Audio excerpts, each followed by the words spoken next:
knowing that the most common kind of training injury in our population is lower body overuse musculoskeletal injuries largely attributable to running, I I tend to recommend pretty strongly against the concept of a recovery run in our population. If you are a fantastic like half marathon, marathon, or longer distance runner, and you want to do a shakeout, couple 2-3 mile run and call it a recovery run, I'm not going to stop you. You know what you're doing. But in like general purpose with our population, if you're going to grab a platoon or a company or something like that, don't take them for a run and think you're doing recovery. Hello, guys. We don't have a guest this week.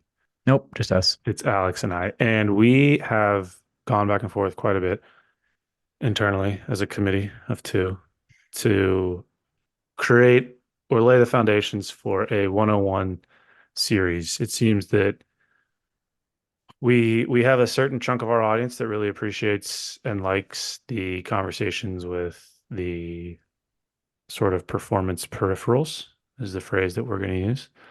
Um, the Charles Vogels of the world, the Matt Larsons of the world. But then we also have a contingent that really is interested in more of the 101 information around training. So recovery, programming, strength, endurance. We've done a couple of these episodes in the past. We're going to revisit some of that. We're going to flesh that out a little bit more. So we're putting this out publicly to hold ourselves accountable to the fact that in upcoming episodes, you'll start to see some 101 type stuff. And if there is anything specific you want us to dive into, hit us up in the DMs. Alex? So we're starting with recovery for a pretty simple reason, and that is that I get questions about this stuff all the time. There's tons of content on social media, people hopping in saunas, people jumping in ice baths, all different things where people are making some pretty serious claims about their performance and recovery benefits. I get lots of DMs from you guys. We've promised to go deep on some of these things. To be honest, I'm not going to consider this episode really going deep on any given one. If you guys are interested, shoot us a note after this, shoot us an email, whatever. Let us know if you want to deep dive on any of this stuff, and we can find a more qualified researcher or professional in the space to deep dive some of these things.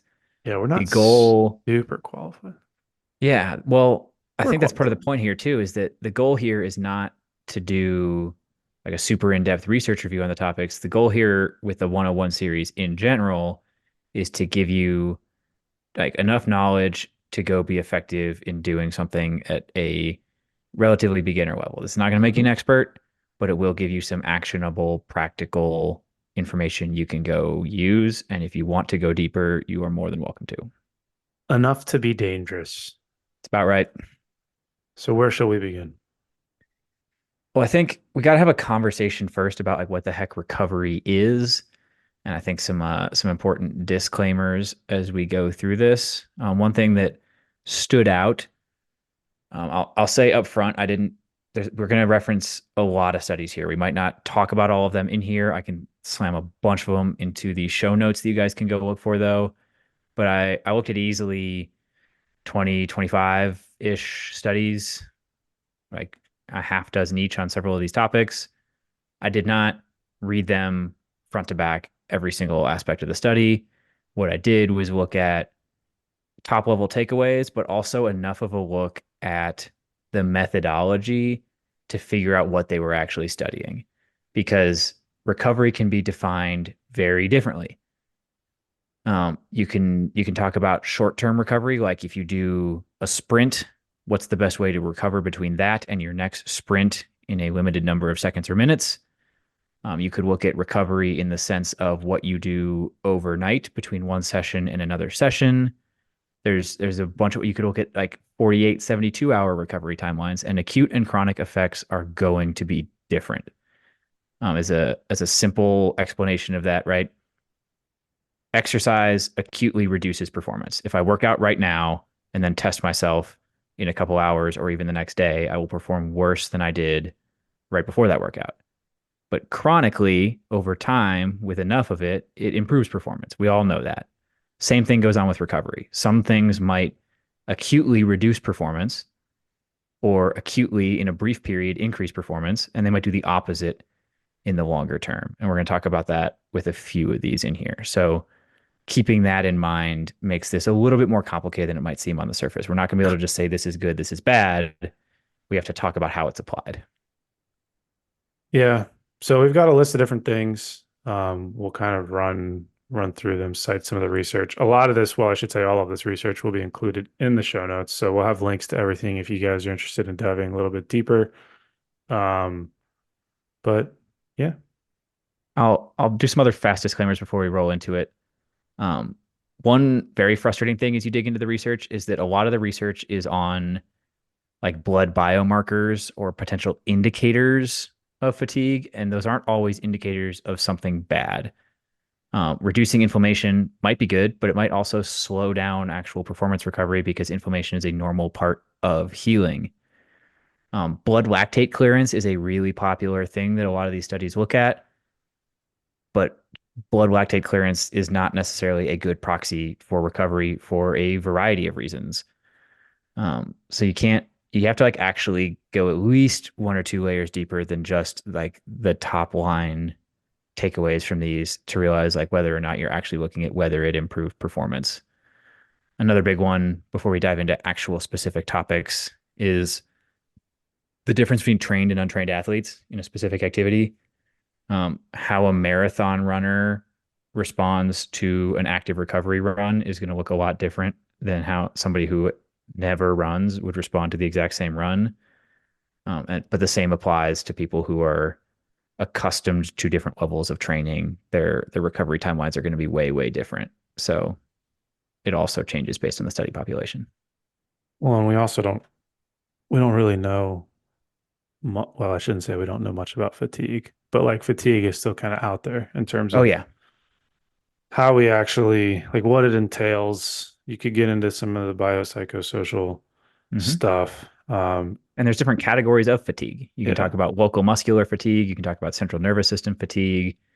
If you guys want to nerd out, go look up central governor theory kind of stuff. Oof.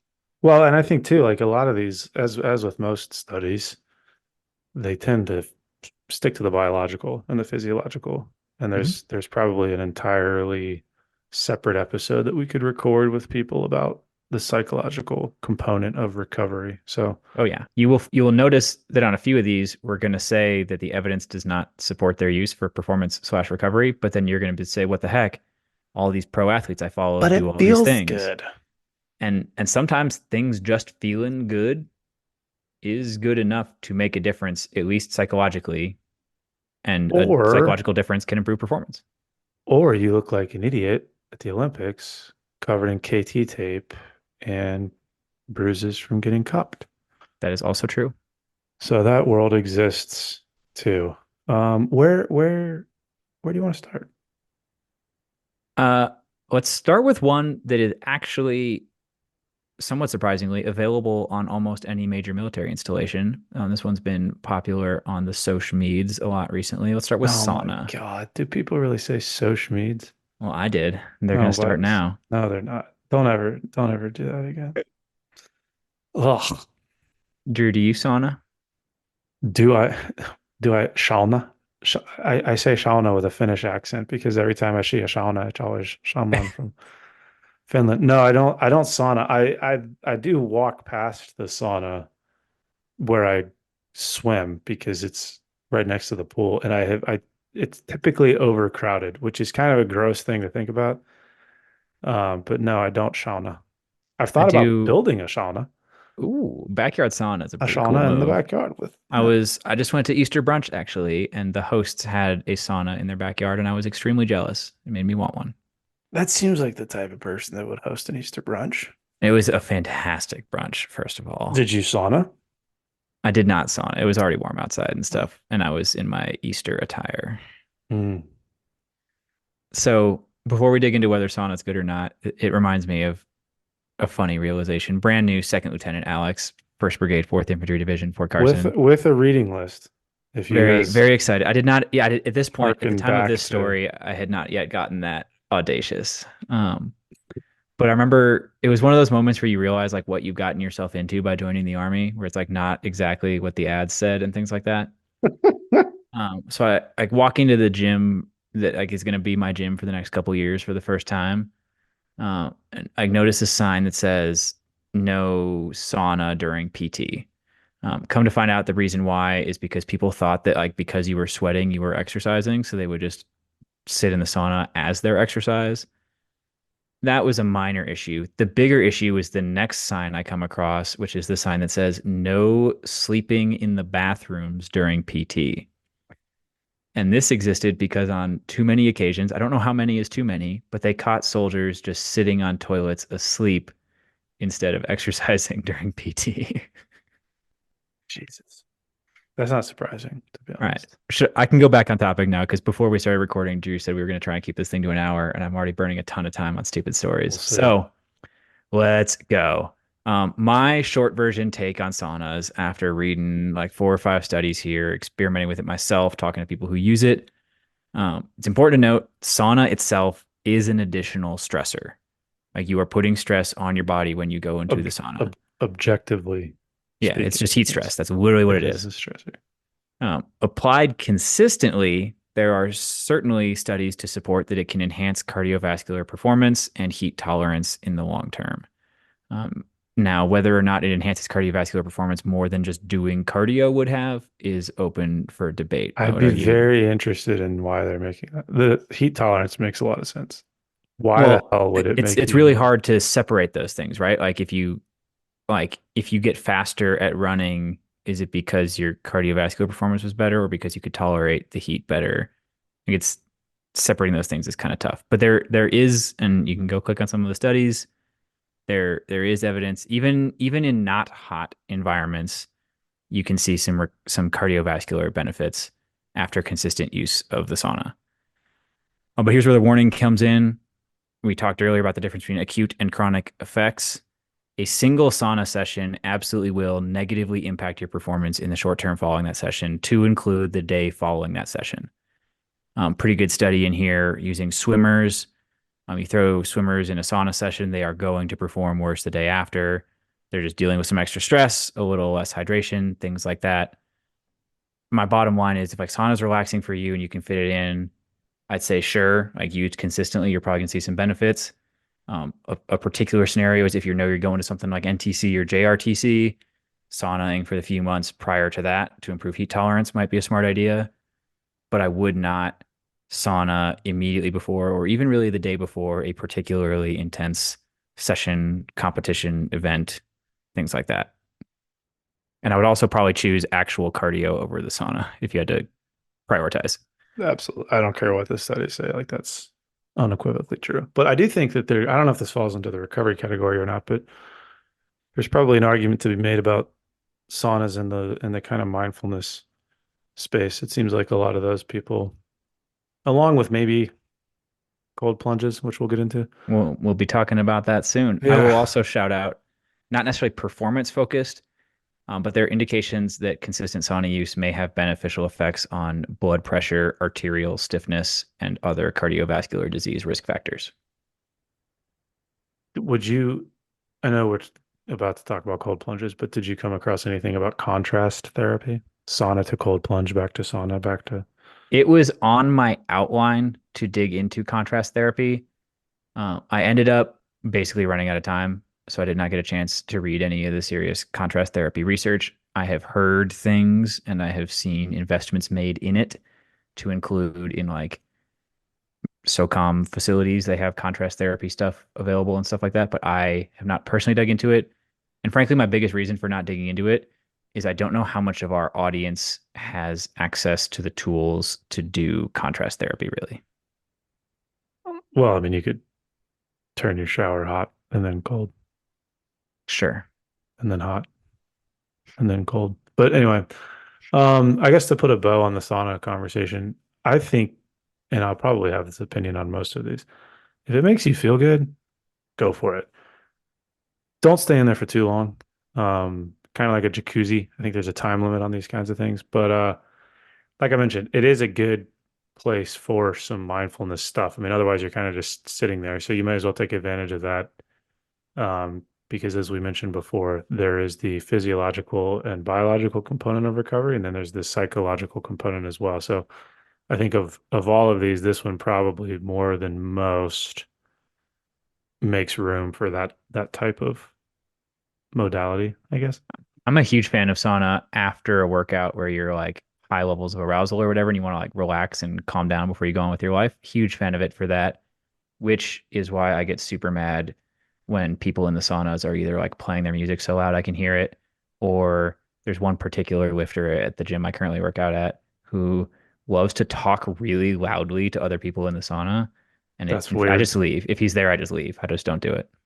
I don't know if I'd combine arousal and sauna just as like a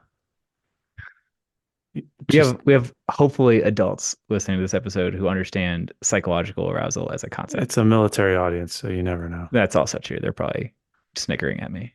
Yeah, so keep your voices down, keep your phones off, keep your towels on, and I think the sauna gets the green light from Mops and Mo's. Yeah.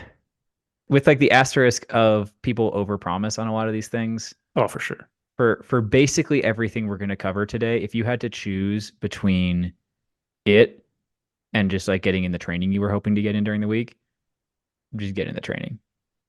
Anyway, moving on. Cold plunge. Cold Again, plunge. like absolute dominance on Instagram. There's an insane amount of cold plunge content going around right now. I've Joe seen Rogan, some baby. like slightly concerning number of people I know have invested in cold plunge bath things and stuff. I've dabbled in cold plunge a little bit. I've tried it, not to the extent that I've done sauna. I haven't made it like a habit ever, but I've tried it out just to make sure I know what people are talking about and stuff. It's an interesting experience. You get that like cortisol rush or whatever when you jump in. You like involuntarily gasp. It takes a few seconds to get yourself under control. And then as long as you like stay focused and calm, you can control it pretty well for a while after that. It's pretty neat. Um, but we're here to talk about recovery. And I think that for the most part, from the general consensus of all the literature I'm looking at, I would say that cold plunges are probably counterproductive to recovery. Physiologically. Yes. And I've even seen a little bit of literature now saying that it might have a potential application pre-workout as like a way to stimulate the nervous system. Honestly, that also seems a little bit weird and logistically complicated. Going back to what Drew was saying about sauna, that doesn't mean I don't think there's no value in cold plunges. Some fun history. Friend of the pod, previous guest Nick Tiller has some good content on cold plunging. Cold plunging does, in fact, go back thousands of years. Famous Stoic Marcus Aurelius talked about cold plunging as part of his routine. He talks about voluntary discomfort and like the perceived benefits of that. So if you are going after it from a stoic mindset, from a actively seeking out discomfort for potential mental and discipline benefits that come from it, those all might be valid. I have nothing against it if those are your purposes. But if you start making claims about how it's amazing for recovery and performance, that's probably just not true. Well, I think it seems to come up a lot in conversations around inflammation and this idea, Actually, like all this post-workout inflammation. I mean, like fair, but you also have the emerging, maybe not even emerging at this point, maybe just evidence showing that inflammation is sort of a key piece of recovery. that actually brings up a really good point Thank because you. one of the moments where cold plunging, I think, got a ton of like mainstream exposure, or at least among the fitness circles exposure. Ice Barrel, at least last year, sponsored the CrossFit Games, and there was tons of video content of athletes right after events jumping in ice baths. And that brings us back to what we said at the beginning about like short-term versus long-term recovery. At the CrossFit Games, those athletes are not training and trying to adapt for the future. They are spending all the adaptations they have built up over months and years, and they are worried about recovery between that workout and the next workout in an hour or two. In that situation, reducing inflammation might be really smart. Like if you want to maximize your performance a couple hours from now, that may be totally appropriate. That does not mean it's a good idea to do all the time in normal training because you're probably blunting important recovery mechanisms that are helping rebuild your muscles and help you recover overnight and things like that. So just because you see it in that setting doesn't mean it applies equally to your daily training routine. And I kind of wonder too with those guys. I mean, you might be able to show that just by virtue of doing it so frequently over time, it starts to become associated with some sort of outcome, and there's some kind of psychological switch happening when they do the cold plunge. And maybe this gets to the point we were making earlier about I have been in conversation with some researchers where as a pre-workout stimulus, it actually has a place. And maybe there's something there when we look at CrossFit Games athletes and athletes that do this kind of in between bouts of training. I don't know. I'm kind of thinking about that as I'm saying it, but I think for me, the cold plunge thing, because you do see this in a lot of units, a lot of organizations will have cold tubs. It kind of falls into that category with foam rolling, which is one that we'll talk about later, where like if you Hmm. think it makes you feel better, then go for it. But there's not like some magical recovery thing happening in the tub. To wrap up cold plunge, I'll hit some wave tops of 3 or 4 studies here. You should have said ice caps. There you go. I'll hit the ice caps of 3 or 4 studies There here. we go. Titanic reference. One that's worth noting, and this is something that a lot of research glosses over, is like individualized differences in responses. So even if the average is no difference, that doesn't mean that different people didn't experience very different results. There do appear to be very individualized responses to cold. So this it might be something you experiment with on your own and figure out if you are a positive responder, negative responder, non-responder, things like that. More and more evidence is coming out that post-exercise cold water immersion is uniquely bad for hypertrophy. So if hypertrophy, gaining muscle is your goal, ice baths probably are not your thing. Stay hot. But the most recent meta, looking at like all of the data on cold water immersion, strongly cautioned that the overall quality of the evidence in this space is not very good. So that's worth considering.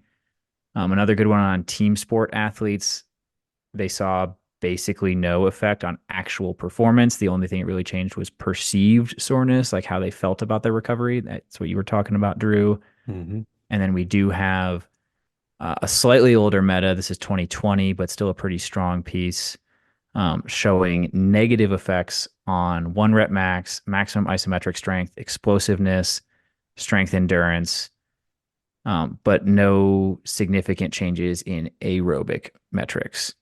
Not to say there was a benefit in aerobic, just no effect whatsoever. So like a lot of those are strength and power kind of outcomes, and they were blunted by cold water immersion.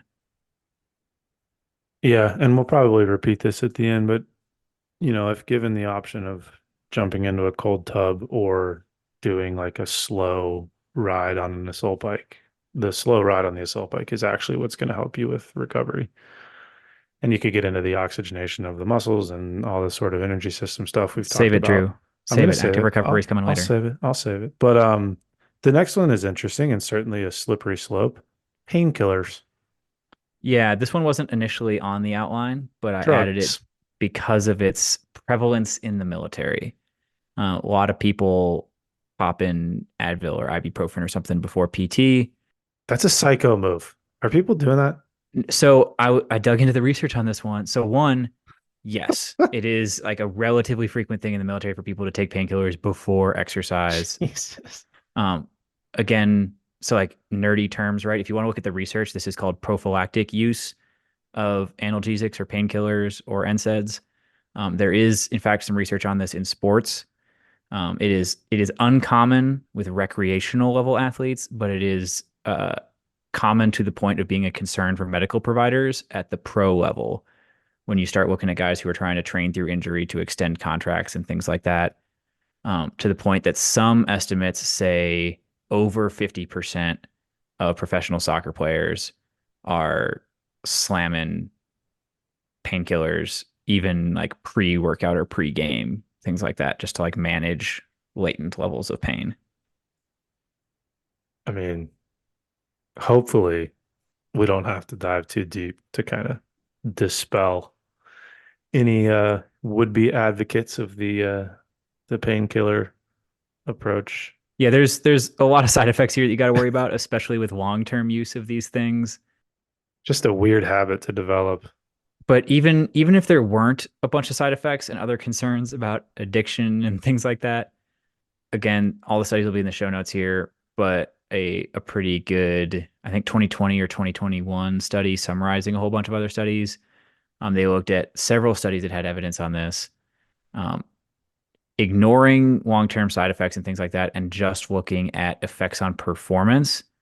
They found uh, no effect, no evidence that prophylactic pre-training use of NSAIDs had any benefit for muscle pain or inflammation.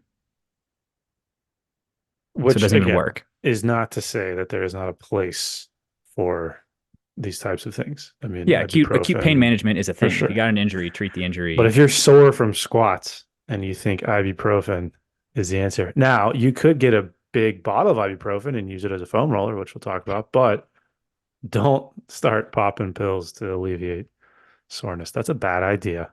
It's a bad idea. And there also is some evidence, not the greatest evidence, but some evidence that uh, using these painkillers, depending on the variety of painkiller you select, can suppress muscle protein synthesis. So it's also undermining your gains. Hmm. What's next? Another one that's massively ramped up in popularity over the last few years, massage guns. Drew, do you own or use a massage gun? Yes, and yes, I've been given them in the past. I don't know if I've ever actually purchased one. And interestingly, I used one like yesterday or 2 days ago, just because it was sitting in my office and my back was sore. And I think you'll get into this. Like, it feels pretty good. That is a topic we'll talk about. I don't personally own any, but I have certainly used them on a few occasions. I think it felt like okay, but not so good that I ran out and bought one by any means. Looked at a couple studies here. They're a decent number, especially recently. I think researchers are responding to the popularity of these things. But overall, despite their massive popularity, there's not a lot of evidence that they do anything They at make me all itch. other than maybe feel good. Yeah, they make me, I was itch. So back to the Itching is story. weird. That's a weird response. Well, but no, so I did it and I was doing it in my physical therapist's office, and he said that the itching is pretty standard because because you're basically punching yourself, you get increased blood flow rising to the surface, and that's what's creating this itching sensation. So, sort of a tangent, but there's that. We're off of ice baths and to like neutral temperature interventions now. So I'm going to go back to wave tops instead of ice caps. But Nice. some wave tops from the couple studies I looked at. ACSM did a big literature review of a whole bunch of different recovery technologies, and they concluded that percussive gun assisted massage, which is the fancy term for massage guns, lacks convincing evidence concerning athlete recovery. And I think that's particularly notable because the study was supportive of several interventions that I would say also have questionable evidence. So even with their relatively low bar for evidence, they said massage guns weren't super effective. And then a study looking more specifically just at massage guns not only didn't find any benefits for strength, balance, acceleration, agility, or explosive activities, there were indications that it might actually have a negative effect on those things. They did say though, in fairness to massage guns, they were shown to be somewhat effective for stiffness reduction, range of motion, and then oddly strength improvements after a fatigue protocol, even though they were had a negative effect on strength without the fatigue protocol. Yeah, I think the stiffness thing is interesting because, again, I keep referencing foam rolling, but I guess just sort of any, what would you categorize all those as? Proprioceptive? I don't know. Yeah, Recovery modalities. sure. I think it's one of those that if it gives you if a lot of times stiffness and reduced range of motion have a psychosomatic, Or at least a neural. sure, of some sort at play. And so if you are able to override that, and this is a little bit nerdy, but override that psychologically because again, Mhm. you've just punched yourself with a massage gun, then is it effective? Sure. I know a lot Yeah. of people, like myself included, like, oh, my traps are tight or whatever. My lats, I have like a knot in my quad, and you just that thing like feels pretty good. Yeah, there's a pain tolerance thing at play here. All the, but having said all that, I think they're overpriced. You don't really need all those attachments, like whatever. Just get a reciprocating saw and put a lacrosse ball on the end of it and go to town. I will add one quick caveat warning. story. I don't know, to cap off the massage guns thing before we move on to the next topic. But as I dug into the research on this, you also bump into some like medical literature rather than performance literature. There's at least one case report of an anemic person using a massage gun, and the combination of those things producing an extremely severe case of rhabdo. The case was so extreme that they called her creatine kinase levels undetectably high. Like they were so high that the test no longer worked. It capped out what the test could measure. So if you are anemic or at risk of anemia or anything like that, this might be one to avoid. Yeah, you can break down your muscle fibers if you hit them really hard over and over and over again. People also get rhabdo from car accidents. Yeah. Like impact is a way to mess yourself That's up. like one of those, I've seen the one about the lady that died from um, sniffing popcorn. What? She like made, so it was something, this whole thing came out about like the fumes from the popcorn bag when you take it out of the microwave are like toxic because Yeah, yeah, this yeah. lady, Okay. turns out she made like 100 bags a day for Oh like a God. month or something. So, That's like I read one recently about a guy who died from black licorice. oh, dude, that stuff sucks. He so it depends on how you feel about the taste of fennel, basically. Some people like it, some people hate it. I We always have our good disagreements. Here's one. I like black licorice. I'm a weirdo. I understand that. I enjoy black licorice. It's disgusting. But this particular individual, I was reading about it. I think he was like morbidly obese already. And a piece of that was he developed this like increasingly bad like strawberry licorice habit, which doesn't have the ingredient that was the concern here. So he got up to the point where he was consuming like upwards of 5 or 8 or even 10 bags of strawberry flavored licorice products a day. Like Twizzlers? Yeah. And then Hell, like hell overnight, yeah. he switched to black licorice, Oh, and a 10 bag a day licorice habit when you switch to black licorice had some pretty severe consequences. so, all things in moderation. Licorice, Yes. popcorn, massage guns. There you go. Just be careful out there, guys. It's a dangerous world. Should we Stretching. get this one back on track? Sure. Yeah, this is becoming a stretch. So let's bring it back to stretching.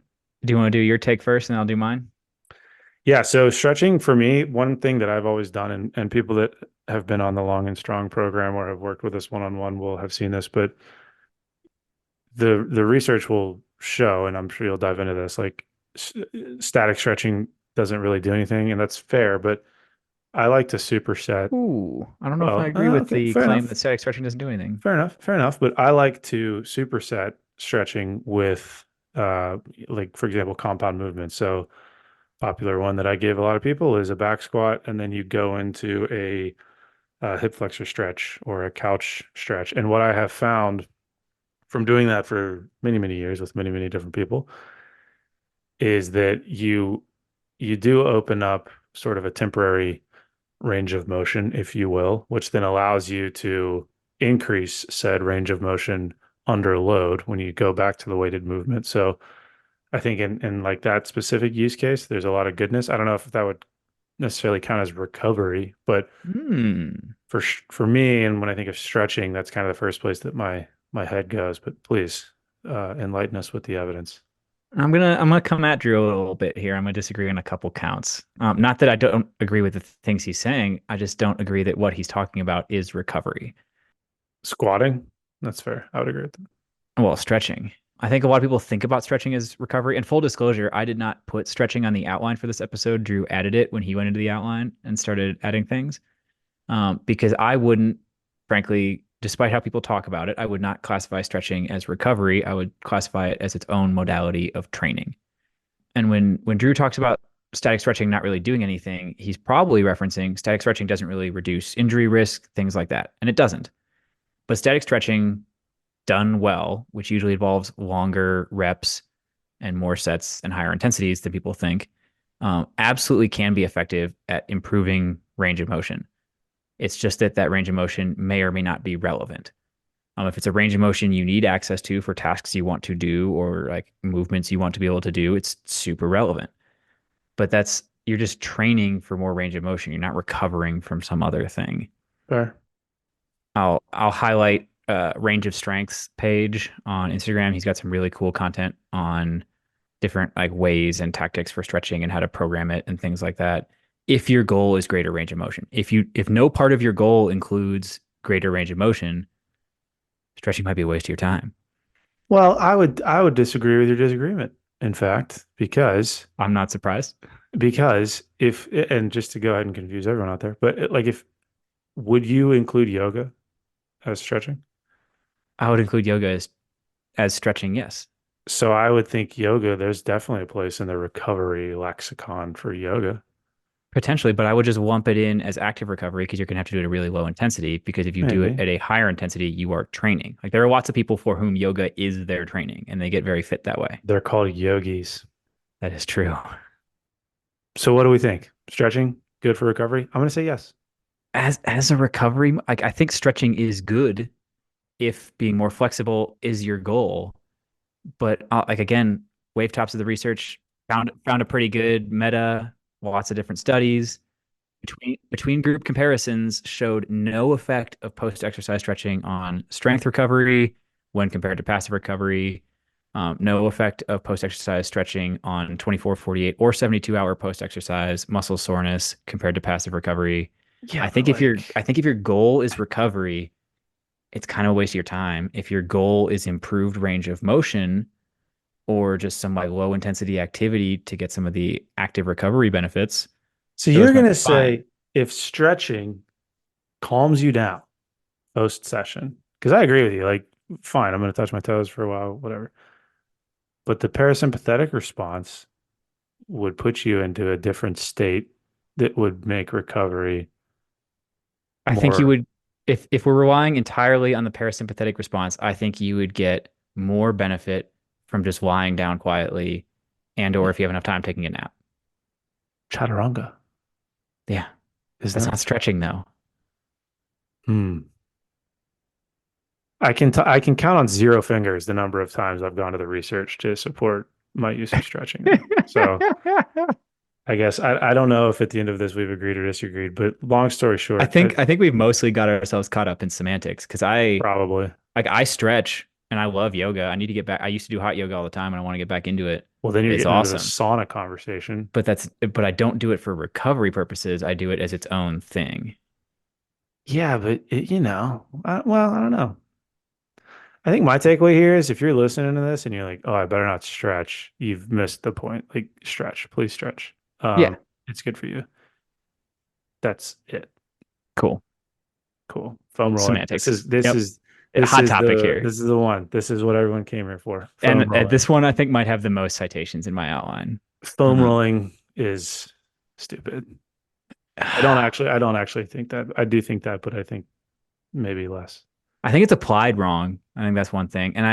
One of the things that frustrates me the most, and I think I've You talked to mean other people people about this foam rolling before. their IT bands because that is actually stupid. So we're going to talk about some of that stuff. I don't think I've told this story on the podcast, but I've definitely had this conversation with a few folks about like my learning journey in fitness stuff. One of the classes we taught when I was at the Army Physical Fitness School was like a myofascial release class, which is a fancy way of saying foam rolling or rolling using other things other than foam. And like the intro to the course, there'd be like a whole talk about like trigger points and how they work and how to find them and like what they're doing and like fascia getting bound up and stuff. And it was really disheartening to then go into research and find that none of those claims were true. Yeah, fascia is kind of hit or miss. Fascia stuff is all over the place. We like drastically oversimplify it, like to justify some of this stuff. I think Drew, you and I both like Kelly Starrett, but there's some like not very evidence-based claims about fascia in Supple Leopard. Yeah, Like I love the book. There's lots of good stuff in there. I've used stuff from it. I would recommend stuff from it. I would just maybe caution people we should that get him on. I really want to. I'm gonna do some inside baseball out in the open here. Kelly Starrett is gonna be at this year's H2F symposium. He will be, I think, like keynote speaking or something like that. Um, I will be working every angle I can to try and leverage that opportunity to get him to agree to come on this podcast. There we go. Foam Cool. rolling. So let's dig into it. I would suggest that based on the literature, foam rolling is probably better supported as a warm up than as a recovery modality. Now, that might be the same thing, right? Like if you're coming into a workout sore from a previous workout and foam rolling helps you get ready for the workout you're going into, maybe that is recovery. Depends on how you define it. I'd say effect sizes in most of these studies are small or negligible, but in the studies where they do find some effect, you're looking at dosing of 90 to 120 second sets per area, like muscle area you're working on. And where effects have been seen, unsurprisingly, range of motion, but also sprinting. Effects have not really been seen in strength or jumping. This is from a couple of the studies, but using it over the long term seems more likely to produce results than like one single acute bout of it for people who are unfamiliar with it. And then finally, there do seem to be big differences in whether it's effective depending on the muscle or joint you are looking at. So there's plenty of like decent evidence that it does something when you're looking at like quad and hamstring stuff for benefits at your knee and hip joint. But on the other end of the spectrum, like working on calf doesn't seem to have any significant impact on ankle range of motion. It feels so good. It does feel good. I mean, I think most people just foam roll their quads. They just like flop around and then they do a Metcon. It's tough. I think a lot of people do just kind of flop around on a foam roller and call that a warm up or something, or flop around at the end of a workout and call it recovery or cool down.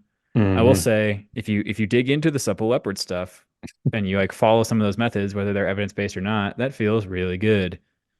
Scan, smash, pressure wave, all those funky sciencey sounding approaches to self myofascial release. What's the thing he does in there with you wrap Tack and your floss. yeah, you wrap your leg in a rubber band and like flossing, right? Yeah. So there's various versions. If you just wrap it in the band, that is flossing. Like if you go order floss from Rogue, you're gonna get a very expensive strip of whatever Rubber. you can wrap around. Yeah, good to go. You can probably get it much cheaper from someplace other than Rogue. Way Anyway, cheaper. but there's versions of it too. So like tack and floss is where you like theoretically you're pinning down the pressure point or whatever thing you're dealing with, um, and then like forcing movement through it or something. So like I've seen you wrap the floss over a golf ball with the golf ball positioned right Hmm. on the knot you're trying to deal with. Another version of this I've seen is that you get a kettlebell and you find your knot. Like if it's in your hamstring, you find your knot, you put it on top of the kettlebell, and then you like extend and flex your knee a bunch of times while it's tacked right on that knot you have. Now, I say all this having done it, having taught it. Evidence Even isn't just that great that it saying works, it, but like it feels saying it good. out loud is like, I don't know if that It's not really how fascia works, and like it's not really how human beings work. there's been some cool studies on like getting different clinicians to try and identify trigger points and knots and things like that. And there is no consistency on like where they point to it or whether there is one.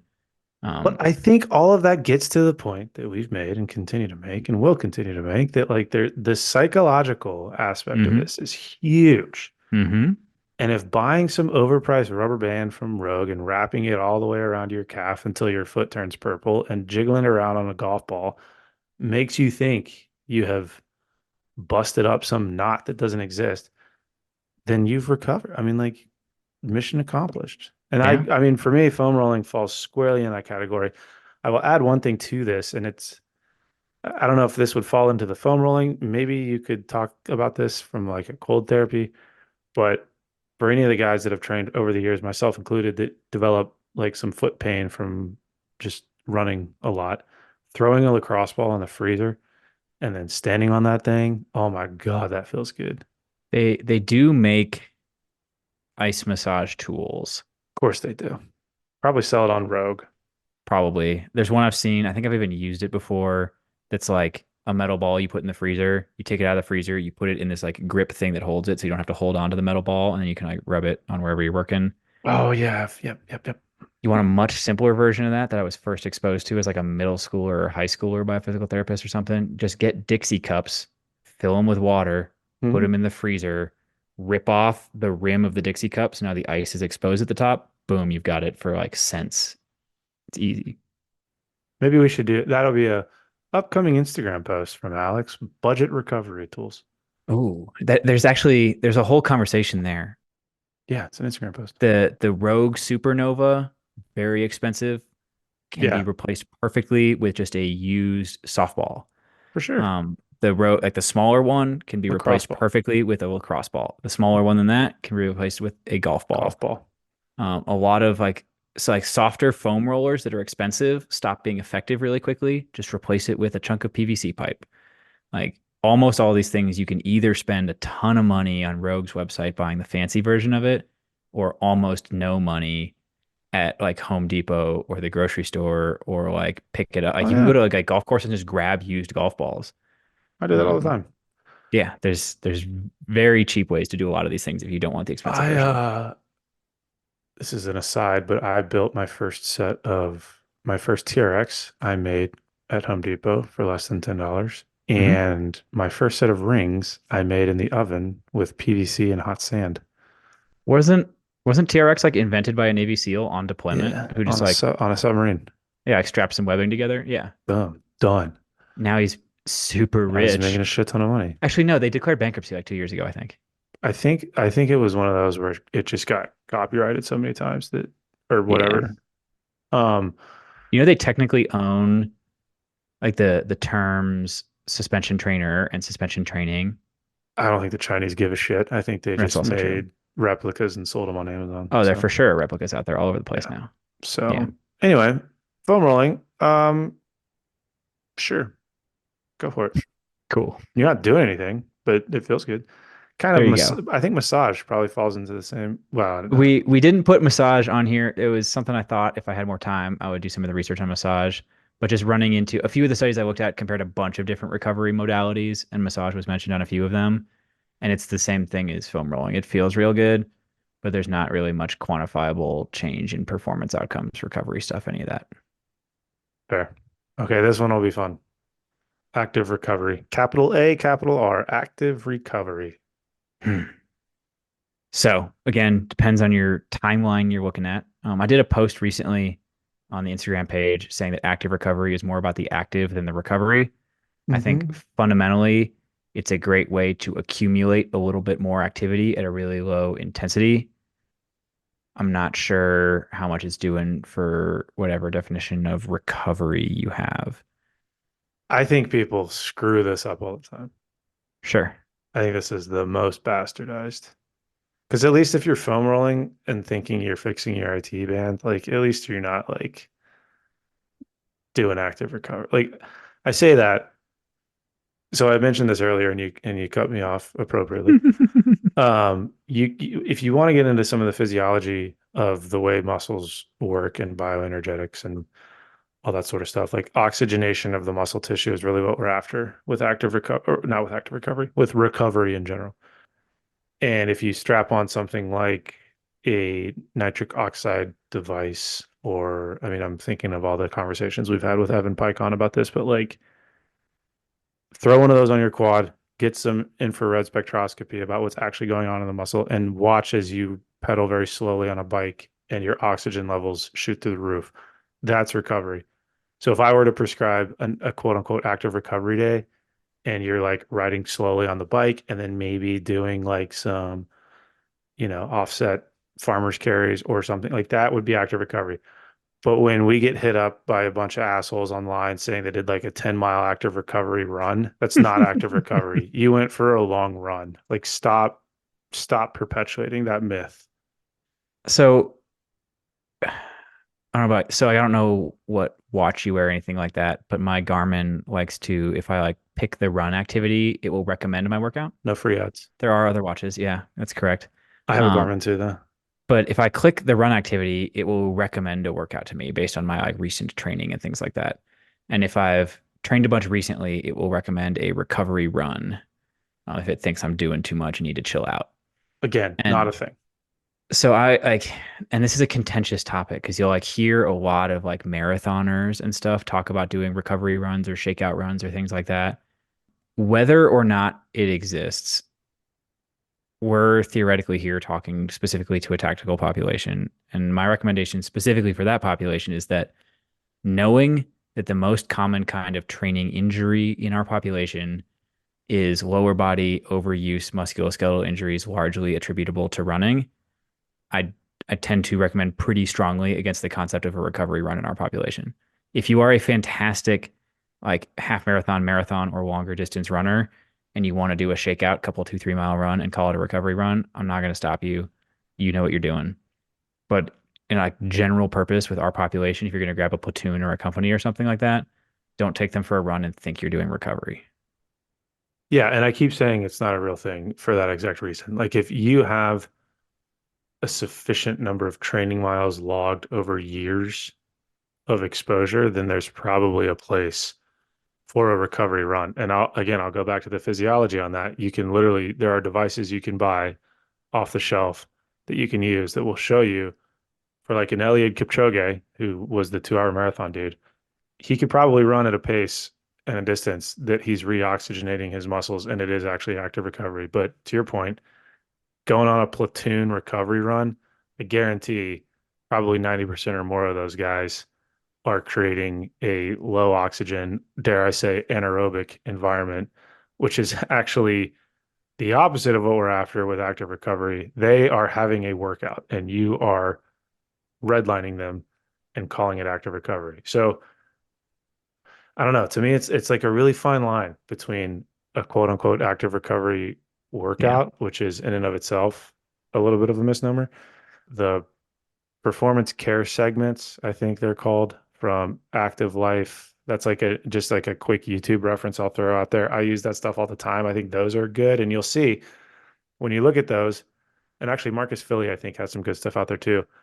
You'll see sort of a creative combination of monostructural stuff. So like, pedaling slowly on an assault bike or something with some isometric type stuff, planks. You could get into some of the stretching, but the whole intent there is to keep heart rate low, to keep pace down.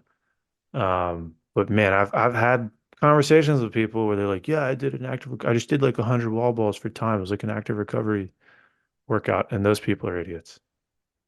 The two factors I think about primarily if we're going to do something called active recovery, which you mentioned it's a misnomer, and I agree with you.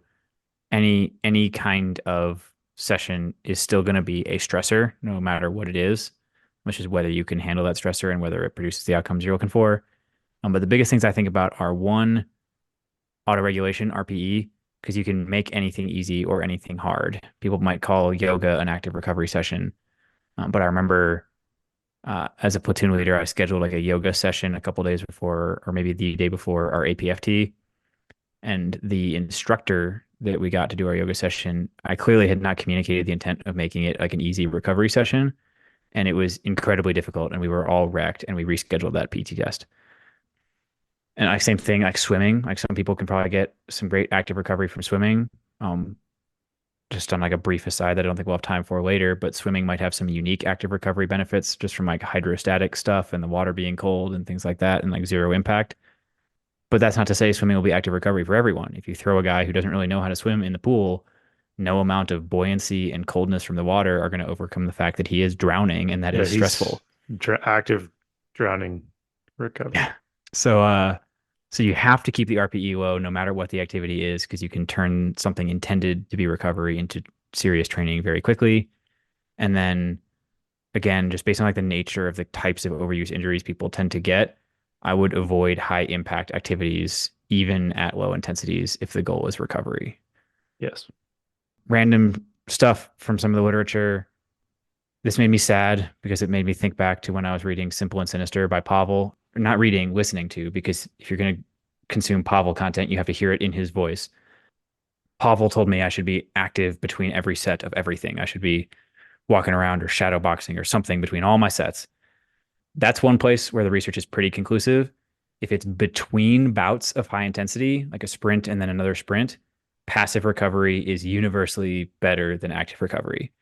And that should not come as a surprise that like doing extra activity between your activity prevents you from recovering as fast in the short term. Take that, David Goggins. Now, between days of training, active recovery might become more beneficial, but that's mostly if people are sufficiently trained. So if you look at some of the literature, you will see differences. Like trained athletes tend to have better responses to quote unquote active recovery than untrained people. And that's probably because of what percentage of their maximal intensity we're looking at here. So like an untrained person tries to go for a recovery run and they wreck themselves because they weren't ready for that. Marathon runner does it and it works out fine. Have we sufficiently covered active recovery? I think so.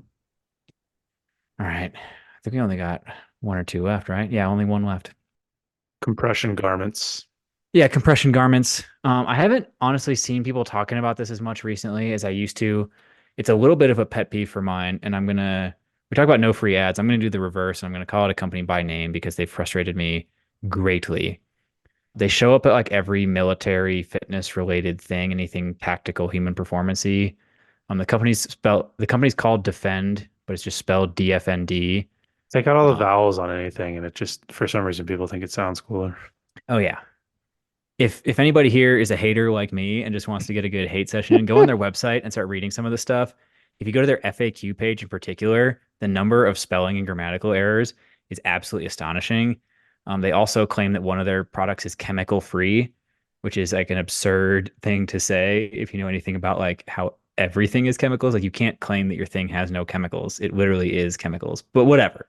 You can't defend these claims, defend. Some of the wildest ones, they claim that their garments provide maximum muscle containment.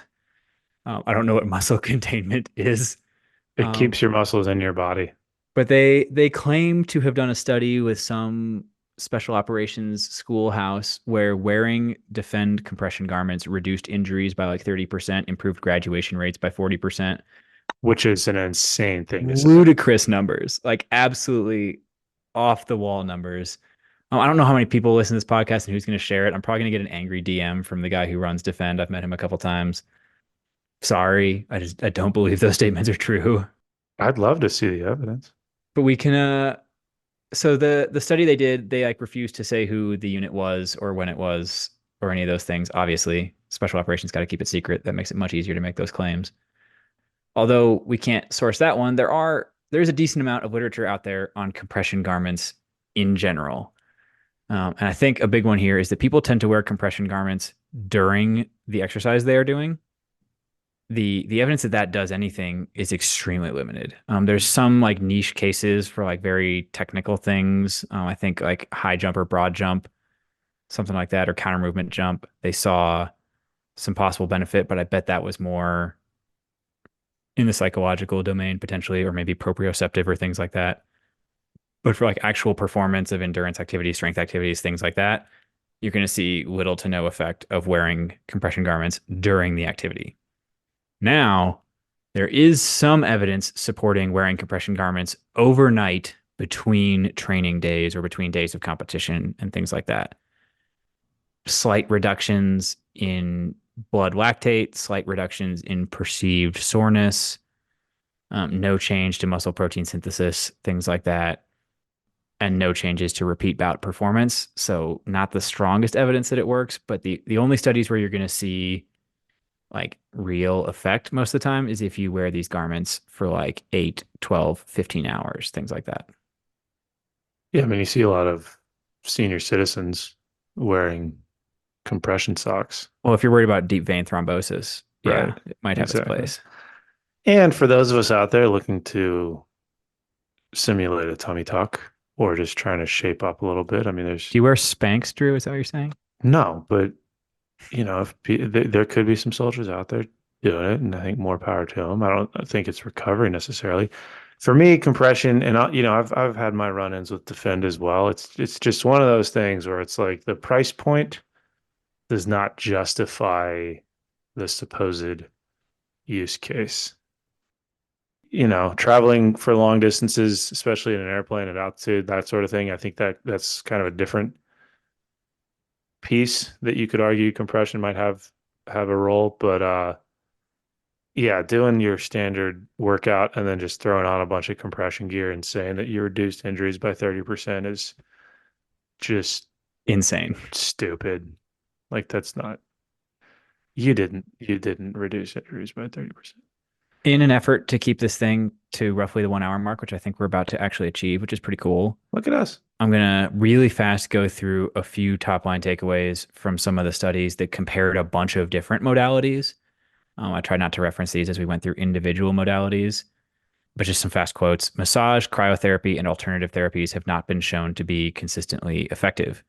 Next study, there were no significant differences in exercise performance for any of the tests, regardless of the recovery modality. Next study, the active recovery and electronic recovery instruments presented little evidence supporting their usefulness in accelerating the recovery process. Another one, cryotherapy plus compression apparel showed no significant difference from passive rest, except for, and this will shock you guys, skin temperature. Your Hmm. skin does get colder if you do cryotherapy. What? It gets hotter if you do sauna. There you go. Shocking results. Yeah.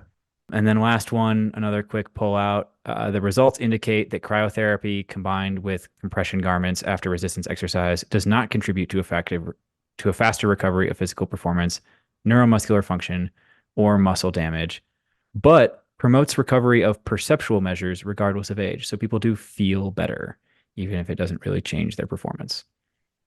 I think to put a bow on it, and I know I'm gonna hijack some of your stuff here because I know you're gonna talk about some of Yeah. the less sexy things, but I'll jump ahead. And basically my kind of two key takeaways for a recovery 101 episode would be these. Number one, and again, referencing sort of the psychological aspect of all of this, recovery is very individualized. I Hmm. think you as a this is the universal you as an athlete of one need to try and find what's going to work best for you. And if that means if you're the type of athlete that needs to spend a good chunk of money on gizmos and gadgets because it makes you feel like you're doing the right thing, and I've worked with some of these people, and that's fine, go for it. But as I think you've made very clear tonight, the evidence is always going to be out there because I don't think you're ever going to reach a critical mass of individuals indicating that something is for sure good or for sure bad. I think it's far too individualized and far too complex to definitively say one way or the other, which is nice on the one hand because it means that, really anything could work, but it's dangerous on the other hand because a lot of companies out there have taken advantage of that fact and created gizmos and gadgets and wearables and all kinds of things saying that they do all these wild claims and you really can't refute it because it's hard to prove otherwise. And kind of my second point, and this is where I'm going to steal some of your thunder, the best recovery tools are the ones that are not sexy and do not cost anything. Getting more sleep, eating healthier, mitigating stress through whatever means necessary, journaling, meditation, therapy, reorganizing your life, whatever. And then just exposing yourself to more and more appropriate volume over time so that your work capacity increases and what destroyed you before no longer destroys you. That stuff is not super sexy. You can't bottle up sleep and sell it. But I think if you can find a way to create more of that in your life, it will have a much greater impact than the banded frozen lacrosse ball that you bought on Rogue for $200. So Drew did in fact just steal like all of my thunder for the closing of the Sorry, I'm episode. But sorry. what I will do to kind of wrap that up a little bit is this is not like a practical thing, but more of like a thought experiment sort of thing. I think any recovery modality to be deemed effective should have to be compared to attempting to take a nap for the exact same amount of time as it took to do that thing. And I Hmm. think if you got serious about comparing like a 20-minute sauna to a 20-minute nap, a 20-minute foam rolling session to a 20-minute nap, a 20-minute massage gun session to a 20-minute nap, I think the nap would come out on top almost every time if we are being realistic, because the Yes. effect sizes on these things are smaller than the people selling them want you to think. Well, and you'll see people sitting there with a dip in and a Bang energy drink on a foam roller, being like, dude, this is like my recovery. It's like, there are shit, there's low hanging fruit. Like there's fruit on the ground rotting that you haven't taken advantage of if you're that type of person. So hopefully, I mean, are there stones left unturned here? I don't think I so. think we're good. Great. Hopefully, some positive takeaways. You will not find any fancy active recovery gizmos on our website, but please get more sleep. There we go. We should sell sleep. We will. We'll bottle up sleep and sell it. Thanks. Thanks for tuning in. See you guys. Hey, Alex. Let's cover our ass real quick. Oh, great idea, Drew. All right, guys. The views and opinions expressed in this program are those of the speakers and do not necessarily reflect the views or positions of any entities they represent. Thanks for tuning into this week's episode. Before you go, please rate and review the pod on the listening platform of your choice. You can also visit us on our website at www.mopsinmos.com. That's mops, the letter N, mos.com. You can check out the library of podcast episodes, our latest blog entries, any helpful resources, and also sign up for our newsletter. Drew nailed it. Just to underline a couple of things, the podcast entries have in-depth show notes on the website. So if you missed anything or you want to read any of the research we talk about, it is all there. You can, at the bottom of the website, sign up with your email and receive future updates from us. The blog posts go a little bit more in depth in kind of written form on a couple of topics we get questions about all the time. But most importantly, I just want to ask all you guys, our best way the word gets out is absolutely word of mouth. So tell your friends, tell the people you work with, anybody you think would find it useful. Thanks for spreading the word. If you have any questions or comments, feel free to shoot us an email at either Drew or Alex at mopsinmos.com. Or there's a contact form on the website.